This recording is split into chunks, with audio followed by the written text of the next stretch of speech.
Joe talks about Joe. And now, your host, Joe Slepsky.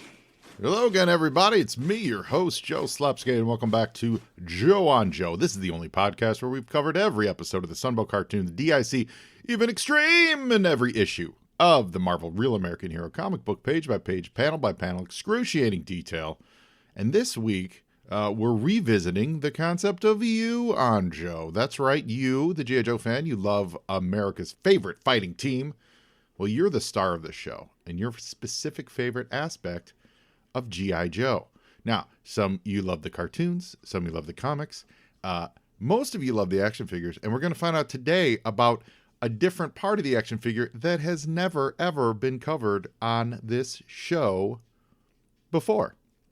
Now, if you want to participate and be a guest on You on Joe, and I really am asking for you to do so, I would love to hear from you. Please reach out to me on social media, Facebook, Twitter, Instagram, at Joe on Joe Pod, or you can send me an email to joeonjoepod@gmail.com and just let me know what topic you want to cover. The more specific, the better. But it's a real easy conversation, and I would love to feature you on my show. So while you're online, you can also give us a rate and review on your favorite podcast app. Every review helps. And if you are so inclined, please visit our Patreon page, patreon.com/JoeandJoePod, and you can help keep this show afloat. Speaking of that, let's give some love to the Movies in a Meal podcast, our wonderful sponsor. In the beginning of time, the smallest organism gained sentience and thought to itself, I really need a good meal.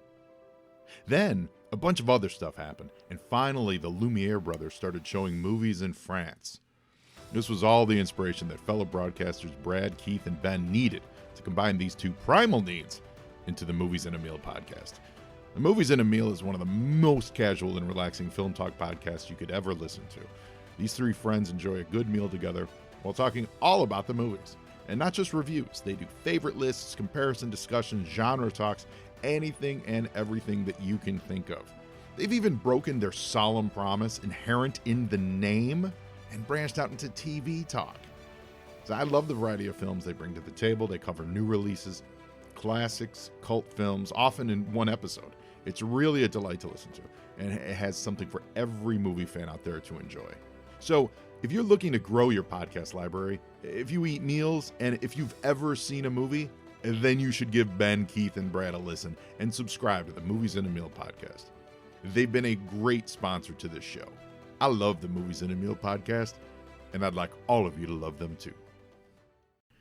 Okay, now, I've been doing this podcast for over 7 years, and I will readily admit that I am a novice in the world of G.I. Joe knowledge, right? It's why I always say that my show is more about the heart of G.I. Joe, not about the head, because there's a lot of people out there that know a ton more about this stuff than I do. So because of this, I have some major blind spots when it comes to the history of G.I. Joe. So when I saw on Twitter last month that Power Comics will be publishing a Super Joe comic book, I thought to myself, that's awesome. Now, what the heck is Super Joe? So, well, this week, Austin Hough of Power Comics joins me to illustrate and illuminate me about Super Joe. Super Joe is the very short-lived but surprisingly expansive sequel to the Adventure Team line of G.I. Joe figures. Released throughout 1977 and 1978, these were actually 9-inch figures. They were shorter than the Adventure Team, 12 inches, and they were blister packed on some of the actually grooviest card art I've seen in a long time. They really are gorgeous. Austin got his start in the collecting game as a MEGO customizer, and he's renowned in the MEGO community for his wonderful custom work, so we dove deep into that pond before circling back to Super Joe and his upcoming comics project. On top of this, Austin shares an exclusive announcement about the Super Joe comic book that has ties to the IDW Real American Hero issues. So you're going to hear about that first here, and I think you will enjoy it. So please sit back and enjoy this illuminating conversation about Super Joe, MEGO toys, and a lost corner of G.I. Joe ephemera. We talk about G.I. Joe, Austin. We talk about all kinds of G.I. Joe, and you are the first man on my podcast to talk about Super Joe. Austin That's Hough. Awesome. I'm popping your cherry. You're doing it, man. You're doing it. I'm doing it. Yeah, I'm doing it. I was born in 75. Super Joe was 1977, and it died in 78, correct? It was like a 2-year window? Died a quick death.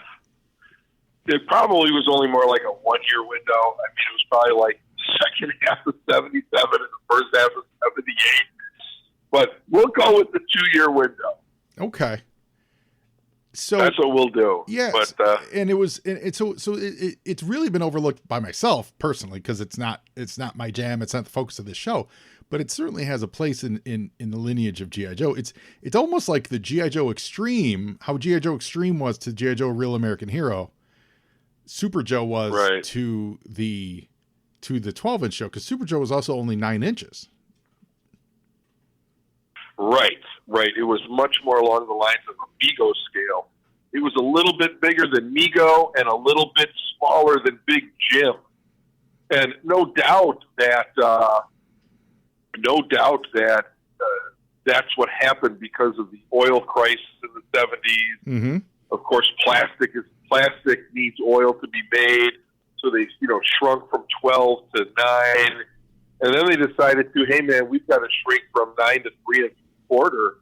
So yeah, I mean, when you think about it, it was like, man, even MEGO, after Star Wars came out with the 3 3/4 figures, even MEGO went down to 3 3/4 figures. They did like the comic action heroes of DC and Marvel characters back in the day. And that's where we got where they came out with like the General Zod action figure, right?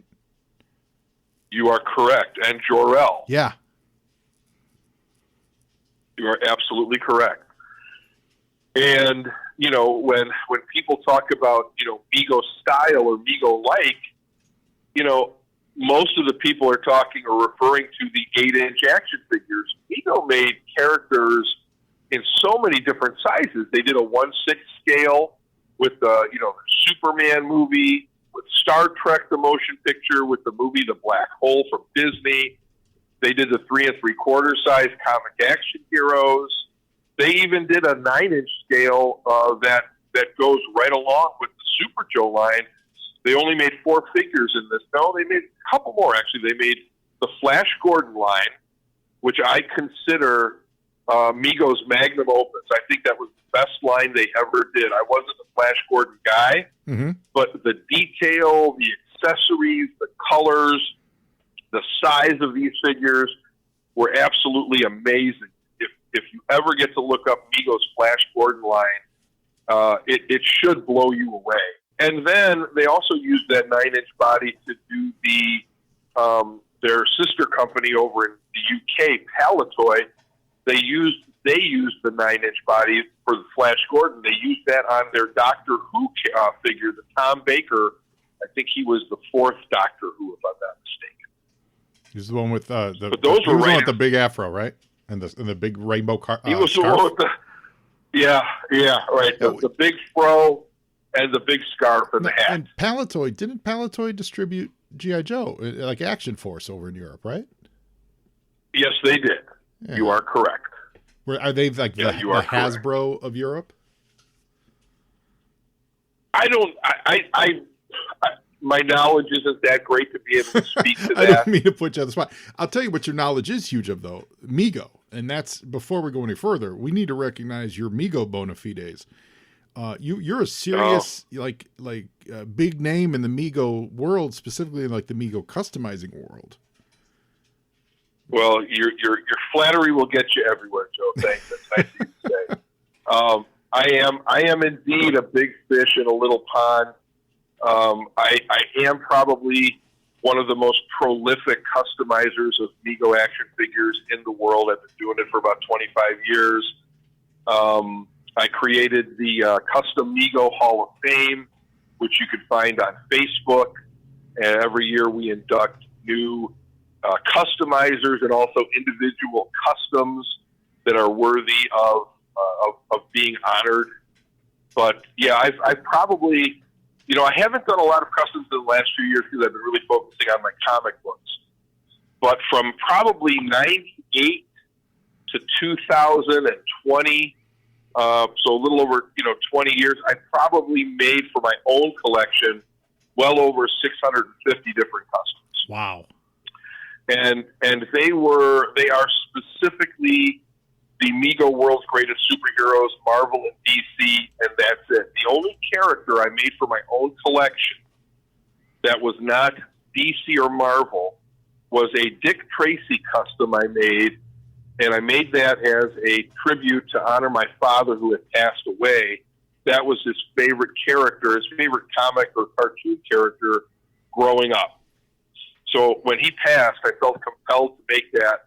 And to this day, he stands on the very top of my my display cases, kind of overlooking everything. He's kind of there over, just like my father's probably, watching. That's amazing. That's great. That ties into last week's episode where we were talking about generational G.I. Joe connections. Even if you just plug in Austin Hough, Hough, into Google with MEGO, if you're not on Facebook and don't go to that Facebook museum group, even though I recommend if you are, you should, your name comes up with like some old websites, that are still legacy websites out there. So I'm looking at an old, sparknet.com website from back in the day. And these customs, oh my gosh, these customs look great though. And this is from literally 20 years ago. Yeah, because one of the photos has a September 19th, 2003 tag on it. I'm looking at your Princess Python. But like you got the Wrecking Crew. Oh, yeah, the Wrecking Crew. You got Flash's whole Rogues Gallery. Yeah. What did you type into Google? Austin Hough MEGO? Yeah, just Austin Hough MEGO. Yeah. Okay, let me put that in here. It's one of the top links, and it's MEGO, MEGOmuseum.com. Yeah, that site's still up. Oh my gosh, yeah, that thing is holy moly. That's old. Great Weather Wizard. You got Egghead from the 66 TV show. You even did a custom box. Kingpin and Doc Ock with all the Spidey. Now the Spidey probably is an original one, right? And Green Goblin and Lizard. Didn't they do Green Goblin and Lizard as part of the original MEGOs? You are correct. Yeah, you are correct. You got Hydro Man and Sandman. These are really, really tremendous. Very talented. Pretty good for 20 years ago, huh? Yeah, and pretty good for 20 years ago for before they started making like new parts for MEGO. Because now MEGO is back a little bit. They're making new figures. There's other companies that make similar sized figures so you can use those parts and everything. That wasn't the case 20 years ago. No, we were 20 years ago, man. We were hunting and pecking for, MEGO original bodies on eBay, at Goodwill stores, at toy shows, wherever we could find them because we didn't have an outlet. Now, MEGO is back. NECA has a body that is similar. They have an amazing MEGO style line of horror customs or horror figures. Factory made. You have Figures Toy Company down in Tampa. Personal friends of mine who put out fantastic products. They have the license for all of the DC superheroes and villains. They've done everything from Kiss to the Monkees to the Brady Bunch. They've done all kinds of stuff down there, and now they're all plentiful. Now you can find better bodies than the original. So, it's just amazing the amount of inventory you can get your hands on. Whereas in 2003, we were desperate for stuff. It was like, oh my gosh, I've got this beat up old Robin. Should I take off his clothes and his booties and use him to make something else that I really want to make instead? So, but as now I'm 54. When I started, I had to be probably around 30 years old. I had to be in my late 20s, early 30s. And you know how I got started? And I'm going to reveal something to the audience that they should know because we should be honest with our audience, Joe. You and my brother Tim went to college. That is true. Tim Hough. That's right. I met him the very first day of my college experience. We were in the dorms together. Right. And I believe you guys graduated in 97? We did. Okay. From the University of right- Illinois, and just to flesh that out, we had no idea. We reached out. You and I met over a GI Joe connection in Super Joe, which we're going to get into. And then you saw via Correct. Facebook that I was Facebook friends with Tim. I haven't chatted with Tim in a long time.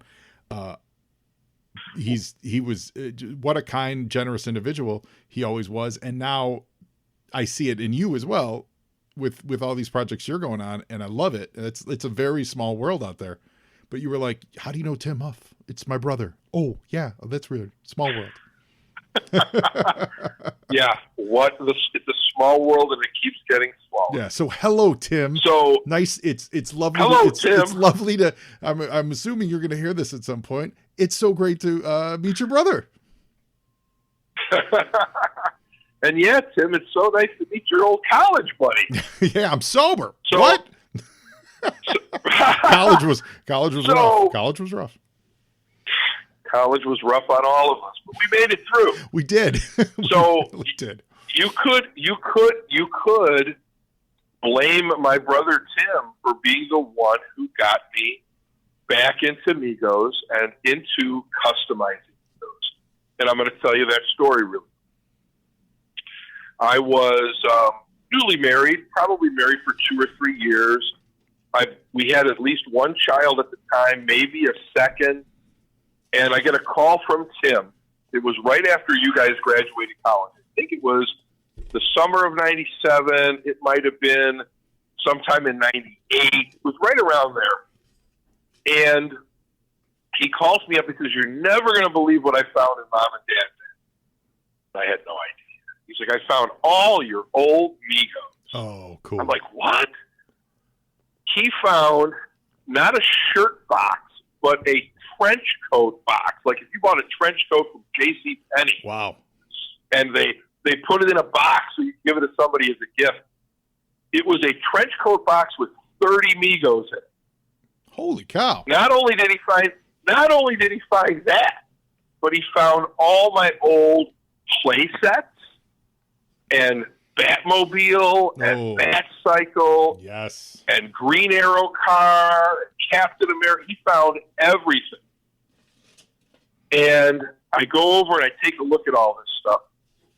And there were figures there that looked like I bought them in 1982 or 83, or my mother. Seriously, my mother was the one who bought them for me. Mm-hmm. She probably bought them in 82 or 83 when I was in high school, and she thought I was still into that stuff. And it's like, "Mom, I'm really into baseball and girls." So they had to be in mint condition, right? Mint condition. Oh. I still have that Superman and Batman, like pulled right off the card, probably never played with, and put in that box back in like 1982. Wow. Hadn't seen the light of day for whatever it was, 16 years or what. So then there was, varying degrees of condition. There were some that were just absolutely destroyed. I mean, I had a penguin that was so loose, it was just like dangling from, the legs, the elastic. It was terrible. So I bring them all back to the apartment my wife and I were living in. And we're looking at these, and she's like, "Gosh, is there any value to these?" And I'm like, I don't know. Let me look at this. Let me look on the internet, because the internet was brand new. Yeah, sure. No, you know what? No. Right. But before I looked on the internet, see, this is the key part of the story. Before I looked on the internet, I took the box of all 30 to my comic book store, Graham Cracker's Comics, in Naperville. I used to work at Graham Cracker Comics, not in Naperville, but I've been to the Naperville store, certainly. Yeah. And I met John Robinson. You remember John? I know John, yeah. Absolutely. John, I've known John ever since that day. John and I have stayed in touch, and he actually takes my comic books from Power Comics, and he puts them in all 10 of the comic stores, including Los Angeles. I've had people send me pictures of them buying my comic book, The Masters, out in Los Angeles. Oh, that's great.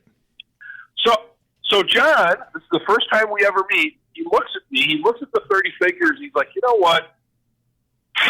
I'll give you $600 for it. Now, this was at a time where we didn't have two nickels to rub together. You know, most people understand who get married in their early 20s that, you know, it's kind of like ramen noodle time, right? Yep. Especially if you have young children. We did. So I thank him for his time. I take the box, I bring it back, and, you know, my wife is like, wow, $600. That's awesome. My God, that would pay rent. That would do this. That would do that. And that's when I decided to get online, dial up that modem, and start looking for, well, let's see what these things are worth. Let me see if I can find any information on them, right? Mm-hmm. And that's what I found. That's when I found this little old website called the MEGOmuseum.com. And it took forever to download these pictures, Joe. It's like, you know, people will never know the struggle, man. People never know the struggle. The rest of us were slowly downloading other things. You were downloading MEGOs. Right. And, you know, I'm sitting here talking to you on the phone. I've got dual monitors going on right now. They're oversized. Yeah. I've got the 3dsuperjoe.com website going on with all kinds of videos. I've got my social media going on this one with all kinds of videos. People will never know the struggle. No. Back in the day, you were like, I think that's a hand. Hold on. Right. And you know what? As a MEGO collector, it's like I'm waiting for the picture file of the Wayne Foundation, which was like this 3 foot tall or 4 foot. Listen, 4 foot tall place that. Just imagine that trying to load on a vertical computer monitor. I had 3 MEGOs. I had Superman, Batman, and Robin. And with those, I had the Batmobile and I had the Batcycle. The Batcycle literally lasted one day before I threw it down the stairs, like played with it, and it broke in half. But I had those. That was my extent of my MEGO adventures. But that Wayne Foundation that you were talking about was so high in my wish list. My mother made me a cardboard one out of home goods. Like we stacked cardboard boxes together to make a Wayne Foundation MEGO set. That's how awesome that Wayne Foundation MEGO set was. And then when my buddy that we used to play MEGO with, he moved out of town in like 4th or 5th grade or something. I gave him my Batman Robin and the Batmobile. I was like, here you go. Remember me. But I had to keep my Superman. So to this day, I still have my Superman MEGO. He has no emblem. He has one boot. His cape is still on. But he's still Superman. So he's the only MEGO I still have. And you know, MEGO is proliferated and become more popular. I am not pronouncing it correctly because I promise you, for the first 40 years of my life, it was MEGO, like Lego, like Lego. Yeah. And why is And that's why Lego sued MEGO. Did they really? Because I was going to ask, like, why they really did. It makes sense. Like MEGO makes sense, but then Lego, you say it like you don't say Lego, you say Lego. So did MEGO say MEGO? Well, we're really going off on some tangents. We are. We're going to get back. Listen, we're going to get back to Super Joe. We're going to get back to Super Joe. But let's address the MEGO name first, okay? The owner of MEGO. I believe it was Robert Abrams at the time. His son, Marty, who runs the company now, had a little brother, I believe, and the little brother, whenever the father would go somewhere, Marty's little brother, or Robert's son, would say, MEGO 2, MEGO 2, and they decided to name the company MEGO. Oh, that's great. That's the legend. I've heard that straight from Marty's mouth. Yeah, right? Oh, that's adorable. That's great. So, yeah. And Lego sued him? So Lego sued them. I don't know all the details, but yeah, I think it might have been even after MEGO dissolved, they sued them so they couldn't come back with that name or something goofy. I don't remember all of the details. You know, I heard it in passing, and you know, it wasn't worth the time to really learn a lot more about it. It's like, okay, Lego, MEGO, MEGO, because still to this day people call it MEGO. Yeah. Oh, totally. So I mean, I have to literally mentally correct myself. It does not roll off my tongue to say MEGO. 100% does not. Right. So how does your love for MEGO, how does that translate into your love for Super Joe? So let's bring it back to Super Joe. Let's not bury the lead here. You are the brains and the production and the impetus and the force behind the upcoming Super Joe Unlimited comic book that some G.I. Joe fans may have seen on Twitter. There was a brief reveal a little month ago that G.I. Joe fans got 3 3/4 fans in a tizzy, which we'll talk about in a second. But you are planning. Well, you're planning on you're producing something called Super Joe Unlimited that's going to tell stories of Super Joe. I'm assuming. Right. How did you get into Super Joe? Were there Super Joe figures in that box of MEGO? No. What the funny thing is that the Super Joe figures, again, it started out with G.I. Joe the military guy, G.I. Joe Adventure Team, both in 12-inch scale. They scale it down to Super Joe. They take Super Joe. They take G.I. Joe to outer space and call him Super Joe. That was a miserable failure. That lasted for maybe 2 years at the max. And then they go into hibernation for 4 years and reintroduce G.I. Joe as a real American hero. Right.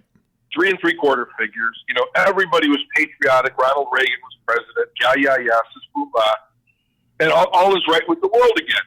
But you have that period of time, 77 and 78, where they had this failed toy line. Now, as a MEGO customizer, I was always looking for parts and pieces and bodies and whatnot that would adapt to MEGO. Mm-hmm. So the first connection I ever had with Super Joe, and maybe we can go back to some of these old customs and see, was the black Super Joe Commander outfit that had the gold piping up the legs and all the way up to his shoulders. I found that in a box of junk, not in my house, but like at a flea market, or I got it on an eBay lot or something like that, right? Mm-hmm. Well, I'm like, wow, this would be a great suit for the Black Manta, Aquaman's villain. And I'm like, all I have to do is remove this stupid gold piping up his legs. What is this? So I found a seam ripper, and I took off the piping on his suit. I made a Black Manta head. I gave him MEGO black hands that were from like a Ponch Chips figure. And I had a Black Manta custom, and I'm looking to see if I have him here. You just, by the way, you just made collectors who are trying to get their hands on a Super Joe Commander outfit jumpsuit. You just made their toes curl, knowing that you destroyed them to make a Black Manta. But that's what we did. But no. You're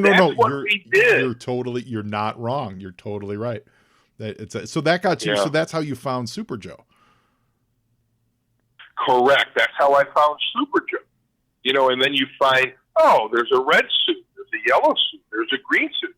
Hey, who's this Darkon guy? Hey, man, who's Luminos and the Shield? These guys are kind of cool. And the Gore? Holy cow! Look at the Gore, man. Gore, King of the Terrans. He looks like a Harryhausen figure. I thought he was a cross between the creature from the Black Lagoon and Godzilla. Yeah. Oh, and he also's got a little bit of what was that creature that Kirk fought? The Gorn. The Gorn. Yeah. So I wonder if I literally wonder if they stole the name from Star Trek. Yep. Absolutely. So now I'm trying to look up online my Black Manta custom. Yeah. Oh, there he is. I'll send you a picture. Okay, great. So did you start? So then, did you start collecting Super Joes, or were you just scooping them up to do customs? I was just scooping them up to do customs, and I sent you the picture on your Facebook message. Great. I also sent you a link. I also sent you a link to something else that we will talk about later. It's plans to create what was called a super city out of cardboard boxes, similar to what you and your mother did when you were a kid. Oh, that's so cool. That's so cool. And So listeners, if you want to follow, I- real quick, listeners, if you want to follow along on this, go to 3dsuperjoes.com. And that's an affiliate of the 3D Joe's website that Carson Metaxas runs. So you're probably all very familiar with that. So 3dsuperjoes.com.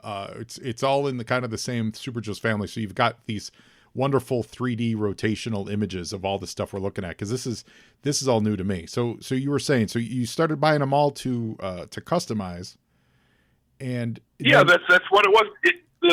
The Super Joe bodies, and again, you know what? Nobody knew this back in the day. Everybody, all the companies out there who were making action figures, they were looking to cut costs because oil was so darn expensive at the time. The 70s were brutal.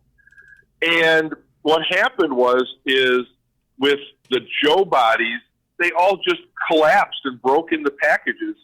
To find an original 1977 Super Joe still in a package, not broken, or still out of the package, not broken, that doesn't need to be fixed, is almost impossible. And MEGO went through the same thing. Yeah, and listeners, if you're not familiar with it, the packaging put out by Hasbro, you've got the 9-inch Super Joe, and he's laying on what looks like just a fairly flimsy cardboard backer board, but he's so tall, he takes up the board itself looks maybe 10 inches at the most, maybe 11 at the very, very most tall.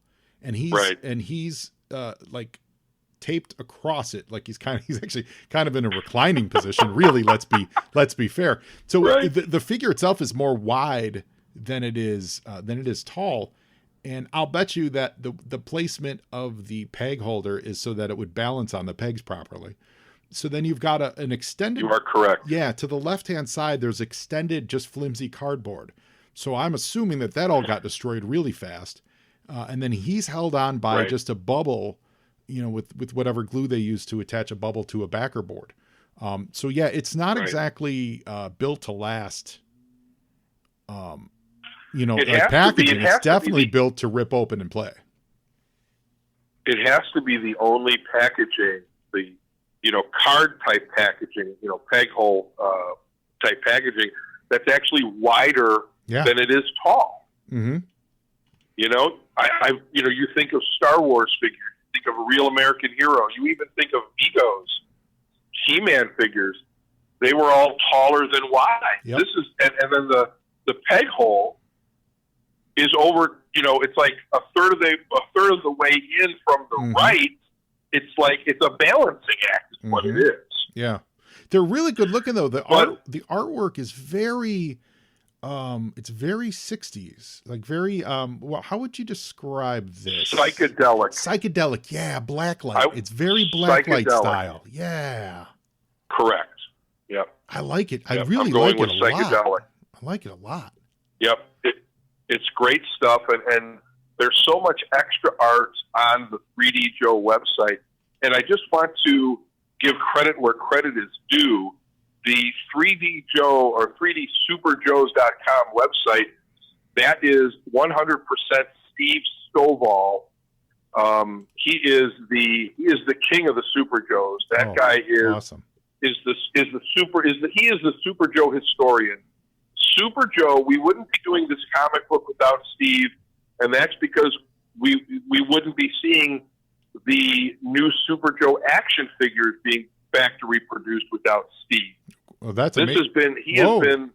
He's been working on this for years, and he, along with Jason Schiermeyer, who has been a MEGO guy that I've known personally for probably 25 years as well, they teamed up and they got this thing done. You actually can buy Super Joe action figures right now, different costumes, different heads, in the exact style of the figures of 77, 78.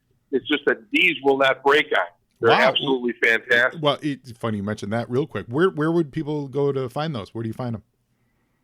You would go, the best place to go would be on Facebook, and you would look up Super Joe Unlimited, Super Joe Adventure Team Discussion Group. Okay. Or Super Joe Unlimited. Super Joe Unlimited is the actual page for the figures being produced. Oh, that's great.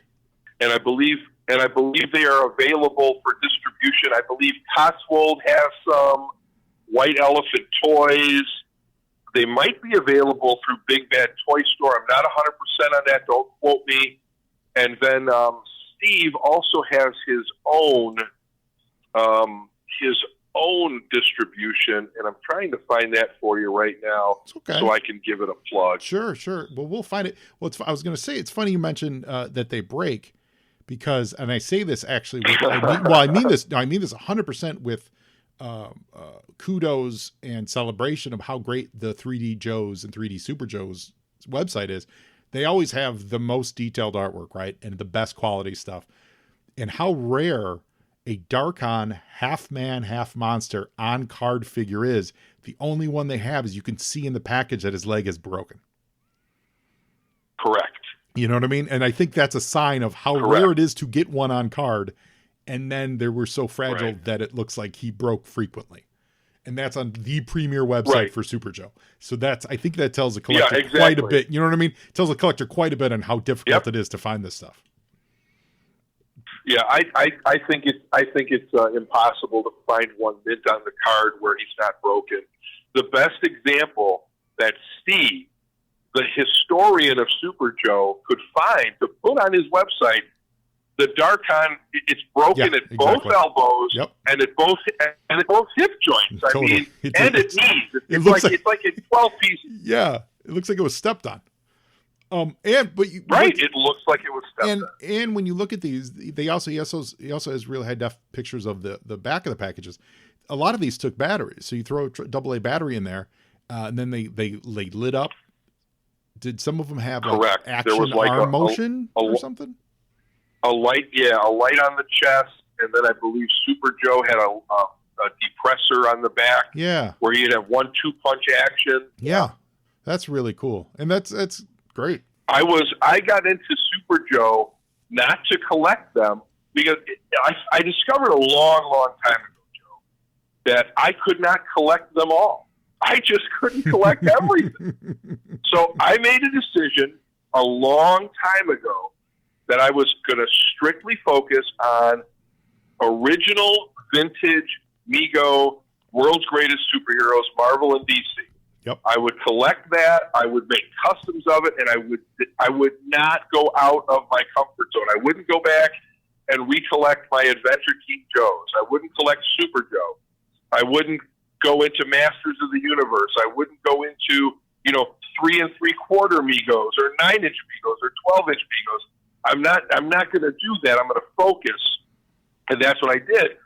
But that doesn't mean I don't have a love for other lines. And you and I, we've talked about this before. The greatest toy line of all time, in my opinion, is not MEGO. It is the Hasbro G.I. Joe, a Real American Hero line. Right on. There is no doubt in my mind that 3 3/4 Real American Hero toy line is the single greatest toy line of all time. From the articulation to the amount of characters to the packaging arts, the only reason why it is not above in the conversation, above Star Wars conversation, is because Star Wars has those amazing movies behind it. You can't get away from that. Yep. But you take a look. I remember, Tim and I, we collected all the Star Wars stuff from 77 through 84, 85. And when I look back at the packaging wasn't that great. The packaging, for whatever it was, it didn't matter if it was the Death Star or the Droid Factory or the Creature Cantina. It was just a picture of what was inside the box. But with a Real American Hero, man, oh man, that was a piece of art. It didn't. I mean, when you walk down an aisle, or you go to a toy show or a Comic-Con, you can spot G.I. Joe, a Real American Hero, packaging a mile away, and know what it is.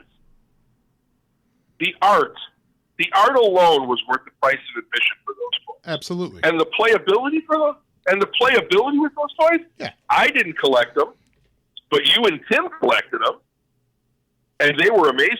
Tim still has everything that he had from childhood. I know they're still at my mom and that's dad's. awesome. That's awesome. Yeah. Yeah, it's funny. That the years I knew Tim was a downtime for me in G.I. Joe. It was actually when I stopped reading the comic and all that stuff. So I wasn't talking G.I. Joe then. Right. Who knows? Tim and I could have had long, deep G.I. Joe discussions. Just think of that. You guys probably never talked about it at all. No, because I literally freshman year I was like, I'm done with G.I. Joe, and then they You canceled. were too busy. Yeah, chasing. I was going to say you were too busy talking about classes Not and classes. the Light Brothers. Remember Bud Light, Coors Light, right? Yeah, old style. Miller Light, Yeah, old style. Absolutely. right? Yeah. A lot of those concerns were coming up. Right. So how did you get your hands on the Super Joe license to make this upcoming comic book, Super Joe Unlimited? Well, Jason and Steve are personal friends of mine, and Jason reached out to me a few years ago because I have a reputation in the customizing community. He reached out to me and said, "Hey, can you make some sample heads of Super Joe, of Darkon, of Gore, and some other characters they were looking to try to secure the licensing for?" And I'm like, "Yeah, sure, send me what you have." So I made molds of all of the heads he sent me for the various figures, and I made pristine casts of each one and sent them back to him for him to either scan or send to the factory in China or wherever he was getting them done. And they ended up getting the license because Hasbro never renewed the copyright and trademark on Super Joe when it lapsed back in the late 70s or 80s. Oh my God! So Hasbro's the king So of letting. when- Hasbro does nothing but let copyright lapse. I love Hasbro. Don't get me wrong. They've let so many copyrights lapse over the years. They couldn't use Roadblock for a long time because they let the Roadblock copyright lapse. really, Yeah. So they let Super Joes go out of copyright, and then your guys snapped it up. that's correct. That's wild.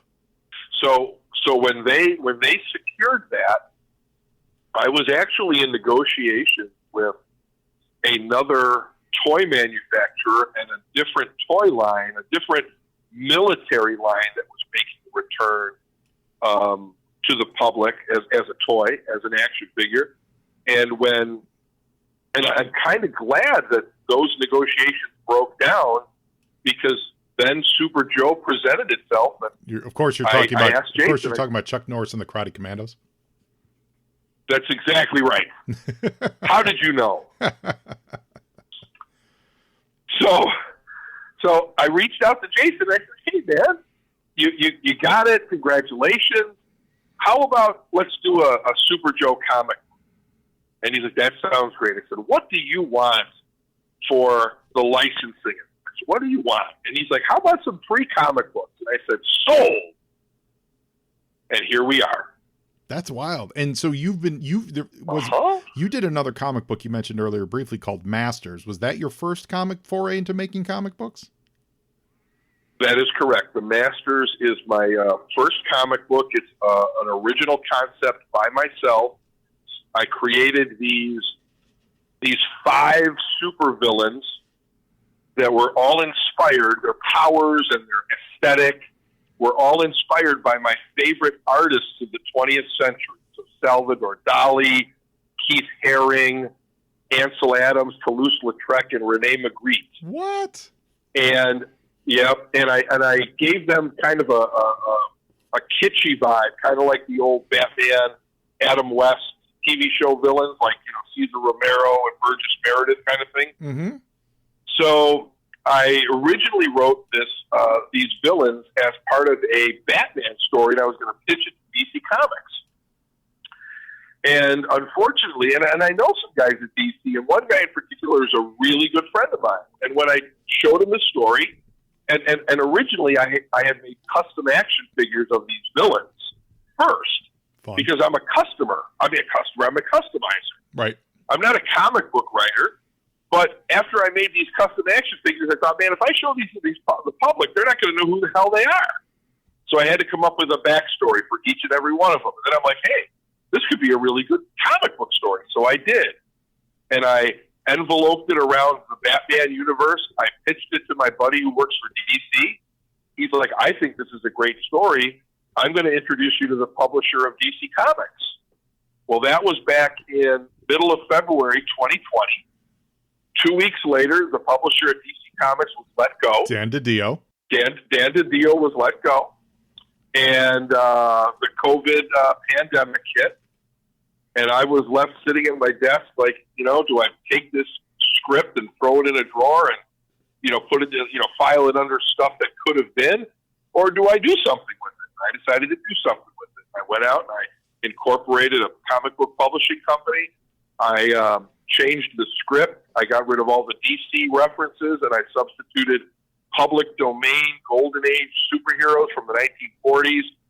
I reached out to everybody I knew in the business, asked them for advice, and decided I was going to recruit all of my favorite comic book artists from the 70s and 80s, my youth, Bronze Age comic artists, and I was going to hire them and pay them to create my comic book, and that's what I've done. Smart. Very smart. There is so much talent. Yeah.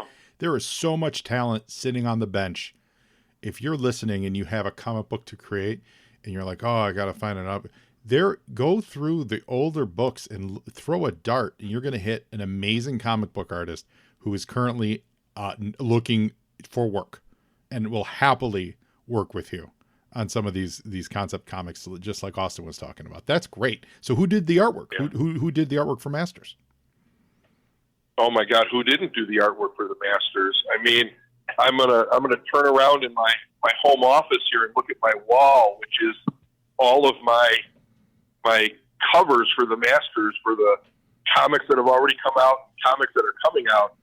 We've got Stephen Butler, we've got Bart Sears and Mark Pennington, we've got Al Milgrom and Arvell Jones, we have Tom Morgan, Ron Wilson and Joe Rubenstein, Mike Vosberg, and a lot of these guys have worked on G.I. Joe stuff. 100%. Alan Weiss, Val Merrick, Daryl Banks. We have Alex Saviuk and Jeff Isherwood, Andrew Peepoy. We have Mike Grell. We have Joe Staten. We have Ramona Frady. We have Chuck Patton. We have Ed Bennis. We have Romeo Tunghal Sr. So, that's just a few people. Bob Allman's another guy. Mike Lilly's another guy. So that's a murderer's row of talent. By the way, Chuck Patton. You are correct. Chuck Patton, art director, DIC years. Yeah. That's a murderer's row of talent. Did you say by the way, did I hear you say Romeo Tunghal? Romeo Tunghal. Yeah. Oh, such a big fan. I love this stuff on Green Lantern.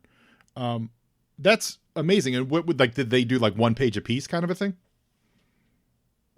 No, they most of the guys that I just listed did covers for the books.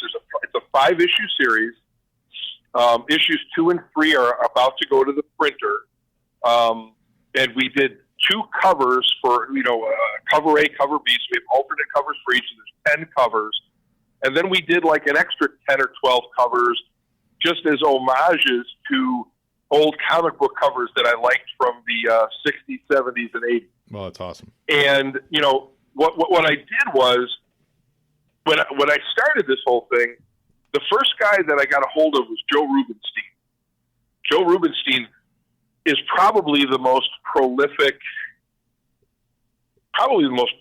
comic book artist out there. I mean, he definitely is the most prolific inker. Probably one of the most underrated as well. His name does not come up enough when you're talking about absolute masters of his craft. Completely underrated in my opinion. He is definitely on the Mount Rushmore of greatest inkers of all time. Yep. If not the greatest living inkers, right now. But I had become friendly with Joe over the course of the last few years, just from knowing other people in the business. And I reached out to him on the advice of a friend and said, hey, Joe, I'm looking for some friends of yours. And I said, Alan Weiss, Kerry Gamble, and Ron Wilson, and I said, would these guys be interested in doing some commission work for me and that you would ink it? And he's like, yeah, absolutely. He's like, send me an email, tell me what you want me to say, and I'll send it out. Well, the first guy that reached out to me was Alan Weiss. Next thing I knew, I was on the phone with Alan Weiss. Wow. And, all I wanted, and Alan lives in Chicago, not too far from me, and all I wanted him to do, Joe, was just to make a cover for me. And by the time we got done with the conversation, he was so enthralled with the concept that I came up with. He's like, can I select a villain and draw the interior pages? Can I draw his chapter? And I'm like, yeah, that sounds great. And we came to the agreement that he was going to do a cover. He was going to do an interior chapter. He was going to do take a couple of the superheroes and redesign their costumes. And once I got Alan Weiss on board, everybody else, just fell into place. It was like dominoes falling. So Alan Weiss comes on board, and then I get a hold of Ron Wilson. And I tell Ron, well, this is what I'm doing with Alan. And Ron's like, I'd like to do the same thing. Okay. And Ron Wilson comes on board. And, when you get like Alan Weiss and then Ron Wilson to be on your project, and then you call somebody like, Bob Hall or Alex Saviuk or Val Merrick or, Pat Broderick or whoever. Oh, like, Pat Broderick. Wow, I've read so many Pat Broderick comic books. They're so great. Yeah. They're so great. Yep. And Pat Broderick. Yeah, I mean, all these guys. These are literally all the guys that are in the comic books that I grew up reading. That I'm still, that I'm still going back and reading and catching up on back issues. Man, I think Alex Saviuk's run on Web of Spider-Man is, again, talking about underrated, so underrated. And he did, didn't he do the Spider-Man comic strip, I think, for years and years and years.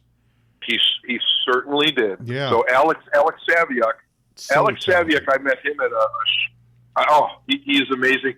And he is the salt of the earth, man. If you look up a picture of the salt of the earth, you look up salt of the earth in the dictionary, there's a picture of Al Saviuk. It's Al Saviuk trapped in a salt shaker. Like the Kryptonian villains going into the Phantom Zone. Right, exactly. Yeah. Oh, that's so good. But he is absolutely amazing. So you mentioned Bob Hall. So that brings us back to Super Joe Unlimited. About a month or so ago, you put it was oddly timed, because I think you told me earlier you did not realize that the G.I. Joe comic book license is now, it's probably not technically up for grabs, but it's in transit, and no one's really officially said who's taking the actual Real American Hero license. Right. So you tweeted out a teaser, and you were referencing Super Joe Unlimited, but you used artwork from G.I. Joe number 4, which is an amazing cover. I was teasing the Super Joe cover that we were going to come out with the G.I. Joe, A Real American Hero number 4 from 1982, artwork done by Bob Hall. The reason why I did that was because Bob Hall was going to be paying homage to his own cover from 40 years earlier for Super Joe Unlimited. I had no idea that the world of A Real American Hero comic books was in absolute turmoil at the time. I really didn't. And the people on Twitter and Facebook and Instagram, it was like, oh my God, are you getting the license? Who the F are you? What's Power Comics? Oh, don't ruin it. Make sure you hire Larry Hama. On and on and on. And I just sat back and I'm like, what in the world is going on? So funny. G.I. Joe Twitter, man. Joe, I just had to let the internet be the internet. Yep. And I let it run its course. I talked to the guys. I talked to Steve and Jason, and I talked to my buddy Scott, who works with me at Power Comics. And they're like, holy crap, do you see this can of worms that you opened? And I'm like, hey, none of us knew this was going on. You guys didn't warn me. Nobody knew what was going on.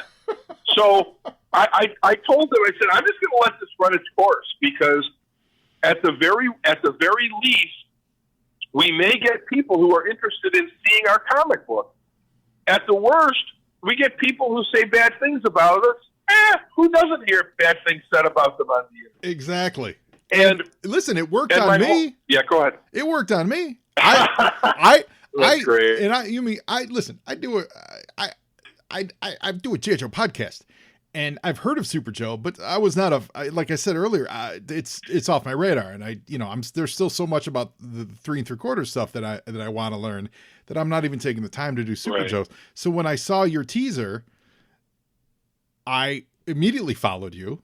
Not knowing that you were Right. an old friend of mine's brother, but I immediately followed Power Comics, and Yeah. because I am interested in that someone's taking some aspect of the G.I. Joe world and they're doing something with it. So it hooked me. Yeah. I'm in, and I'm a fan of Bob Hall, and I'm a big fan of that cover, etc., and so on. So it worked. Right. As far as marketing, it worked, and it was a tease. It worked. I think idea. everyone in earshot should be giving this a look. So to promote this, you're putting out a free preview comic, an issue 0 of Super Joe Unlimited, and you're going to be distributing that this summer at like Joe Fest, Joe Lana. Where else are you going to be putting that out? At Kentuckiana at the end of July, and also the DFW Joe Show, which is the end of June. So we're going to print out. We estimate the attendance at all 4 of those shows combined is going to be around 3,000 or so. So we're going to be giving out to everybody who walks through that door, who buys a badge, including the kids. We're going to give a free comic book to. It's an 8-page comic book. A lot of people, they're not familiar with the subject matter. They know who Super Joe is. They don't know a lot about him. There really was no backstory for Super Joe at all. I've done a ton of research. I've picked Steve Stovall's brain about it. I've talked to other people about it. And we really have a clean slate, man. It's like a blank canvas that we're going to go to. And this 8-pager, we're Scott Pierce and I, we sat back and we're like, what do you want to do with this? And it was like, okay, it's got to be just nonstop action. We have to show as many Super Joes in their different costumes. We have to show all the villains. We have to show the play sets and vehicles from the 70s. We just have to make this a smorgasbord of action. And then we have to reveal some kind of a teaser at it. And I think we came up with something really, really cool for the fans. And I think once they get to that last page and they see the big reveal, I think we're going to have them hooked. And I think they're going to want to buy the first full-length issue of Super Joe Unlimited, which we're probably going to be putting out on Kickstarter in August or September of this year. That's really exciting. So listeners, if you are headed to any one of those shows, be on the lookout. Now, Austin, will you personally be going to those shows, or is the book just being distributed? I plan on personally being there. I don't know if I'm going to be setting up a table necessarily at any of these shows. I think I'm going to be setting up a table at Kentuckiana, because that's Steve Stovall's show, and he's the guy behind Super Joe Unlimited. Oh, great. But I know it's too late. It's too late to get into Joe Fest. That's June 9th. That's about a month right away. around the corner, yeah. DFW and is going to be tough to get a table at. I know that's Greg Brown's show. Maybe Joe Lanta in August. But again, it all depends on whether or not tables are sold out. At the very least, I will be down there as an attendee, making sure that the comic books are getting distributed, helping out in any way I can if people want autographs or more information on the comic book series and what we're doing. So, yeah, that's what my plan is. That's great. That's great. So listeners, make sure you look out for this. Look out for Austin either at his own booth or just these books being handed out and circulated at all these shows, because it's definitely. I think you're gonna enjoy it, from what Austin's told me about it, and then for sure we're gonna keep an eye out for the Kickstarter in the fall. Now, absolutely, this has been a tremendous conversation, Austin. We've really barely touched on the actual Super Joe line, but I feel like we laid enough of a groundwork to get people interested in Super Joe. I'm going to dig into it more. Maybe we have to get Steve on here to talk about the actual toys. Go to 3D with 3dsuperjoes.com, everyone, and check out all this stuff, because for just a 2-year-old line, there is a ton of things. There's a little kid in a life-size spaceship that's branded Super Joe. Right. There's right. It almost looks like that old bed race car that you had when you were a kid, right? Or the Clutch Vamp that we were talking about recently. That was the on you and Joe. We were talking about Clutch and the Vamp toy box that they made. There's Super Joe jewelry. Right. There was television commercials. So there's a lot to learn about Super Joe that we really didn't even touch on. But this has been a tremendous conversation, Austin. I love all the MEGO talk, which led. I mean, it's all connected with Super Joes and everything. And this is these are the shoulders that the 3 3/4 Real American Hero stood on. So this is important Joe history. So I'm really happy to have you on today. Thank you. And at the end of the day, Super Joe still is canon in, G.I. Joe Nation. It's there. You can't deny it. Yeah. So, I think they would. Didn't they use him in one of those comic books? Maybe it was like the $1 Million Man crossover. The Collectors Club. Well, maybe in Collectors. I don't know. Yeah, I don't know, but I thought there was a Super Joe reference in one of the more recent like fun crossover comics. But I that is, listeners, off the top of my head, I'm not saying that's right or wrong. That's just a flashback memory I'm literally having right now. But yeah, he's canon. He's out there. He is. I do want to make a point though, because when everybody was jumping on the, oh my gosh, you're getting the Real American Hero comic book licensing, that gave me some ideas. And, I felt bad in a way, because people were like, oh, you're such a troll. They were calling me all kinds of names. And it wasn't true. I'm being brutally honest with you. Yeah. That wasn't my intent. I had no idea.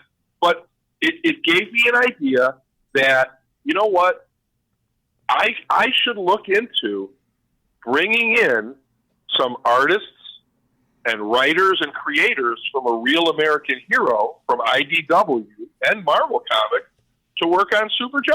I think that's a tremendous idea. So I'm going to right now give you the exclusive. Whoa. And I'm going to announce some past Real American Hero IDW artists that are going to be working with me on Super Joe Unlimited. Amazing.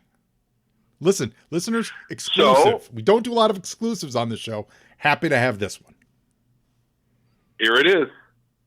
So on the cover art, we have Niso Diaz doing the pencils, and we have Thiago Gomez doing the inks. Wow. They are going to be creating a brand new original cover for this 8-page preview comic given out for free this summer at all of the Joe Cons. Oh, that's great. On top of that, now Niso and Thiago have done a number of G.I. Joe covers and interior pages together. Oh yeah. So G.I. Joe fans should be aware of them. Yep. And the linchpin that's going to hold this all together is a guy who has colored probably no fewer than 150 Real American Hero comic books for IDW, and that's Jim Brown. Oh, excellent. Jim Brown has colored everybody from Niso to Robert Atkins to Larry Hama to Freddie Williams to Ron Joseph. He made a post on one of the Super Joe posts I made, and I'm like, yeah, you know what? Why don't I bring Jim Brown in to color these things? That would really give it a great G.I. Joe, Real American Hero feel. I think that a lot of the Real American Hero fans out there, comic book fans, would feel, I think they would appreciate the fact that here Power Comics is, we understand that there's a void with the Real American Hero. Maybe we can just, give back a little flavor of that in Super Joe Unlimited. And on top of that, I can't say any other names that I'm talking to, but I did put together a list of probably 10 or 12 different creators that have worked on a Real American Hero for IDW in the last 15 years or so. that I have approached and have agreed to do something in the future. Oh, I love it. I love it. Well, I hope we're definitely going to be following Power Comics. So we're going to hopefully learn when you make those reveals. You guys are on Instagram, PowerComics_Inc. You're also on Twitter with just Power Comics Inc. on Twitter. Certainly go to the Facebook pages that we've mentioned a few times. I think it's so smart to bring in the G.I. Joe lineage to connect these two. Absolutely smart. Absolutely great. Austin Hough, I'm so excited to have this conversation. This won't be the last time we talk. We will chat again, and I look forward to seeing the results of Super Joe Unlimited 0, and then when we do the Kickstarter in the fall, let's get you back on. We'll talk up the Kickstarter. How about that? Can't wait. Amazing. Well, listen, Austin, a pleasure. Listeners, look out for Super Joe Unlimited. You need to check this book out. It's going to be G.I. Joe-tastic. And now you know a lot more about Super Joe, and Joeing's half the battle.